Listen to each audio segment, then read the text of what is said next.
Good afternoon. Good afternoon. We'll see where this goes. I've actually considered, but I suppose like each day into each of these topics, I do my best just to allow it to unfold as we move through it. I'm just leaving what is the Brisbane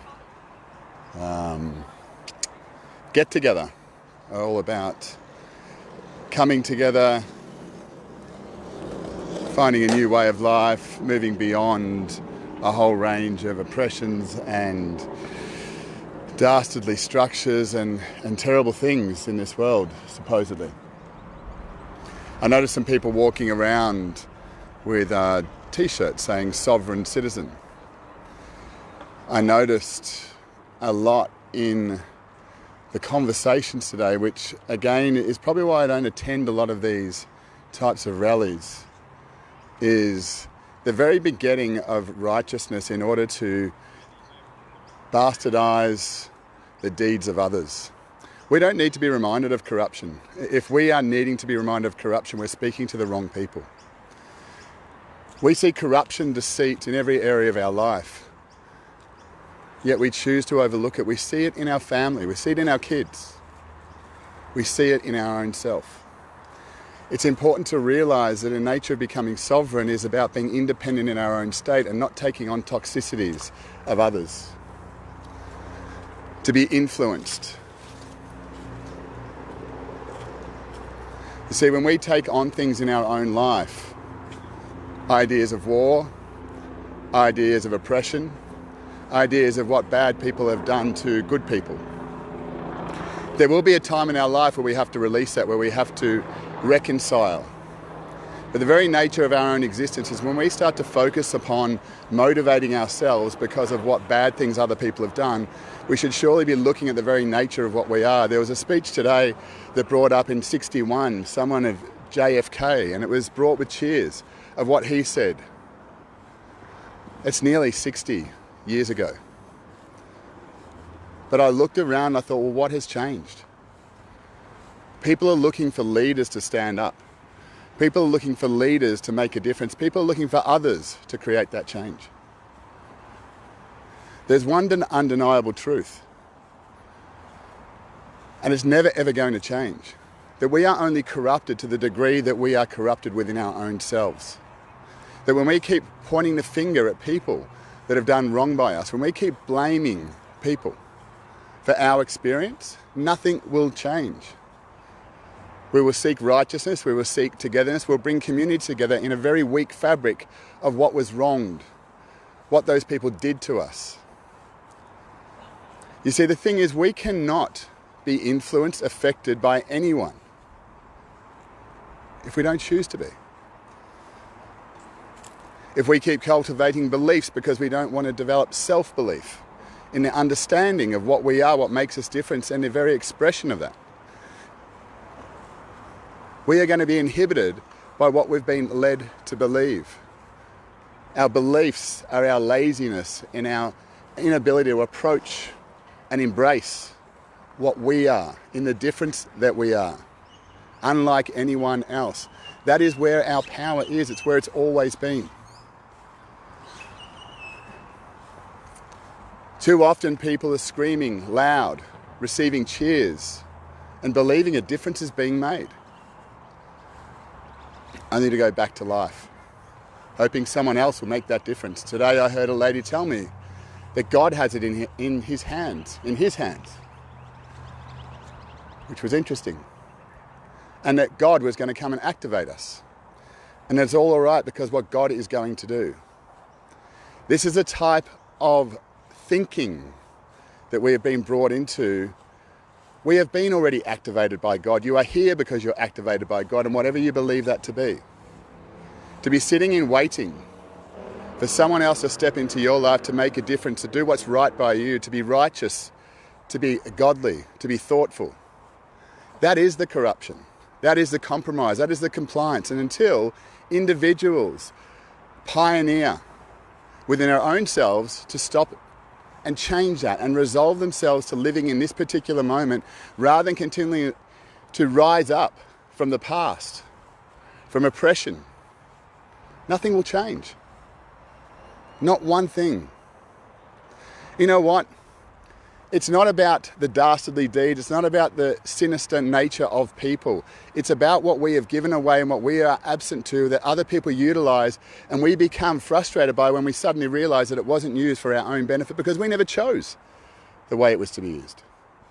There is nothing wrong with government. Government can be the most amazing, the most inspiring organisation.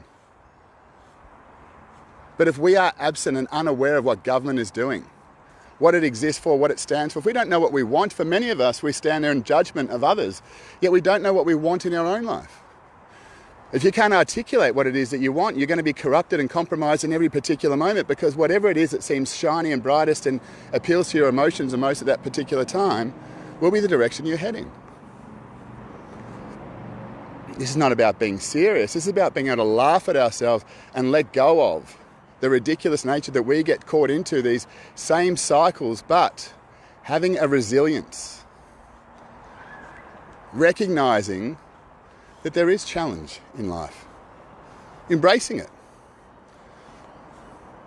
There's a notion that's become very significant of sovereignty, and I would suggest to become sovereign in this particular state is not about signing a group of papers in a particular way in order to abide by a particular set of rules to recognise your sovereignty. Yes, that may be able to bring certain parts, but it's in the eyes of others. Your sovereignty is a way in which you engage with, a way in which you encapsulate and utilise the space that you have. Our sovereignty is about going past the structures that other people have created and becoming truly independent, without dependency, but choosing how we interact with others, valuing what we have. We are at the precipice of something most significant.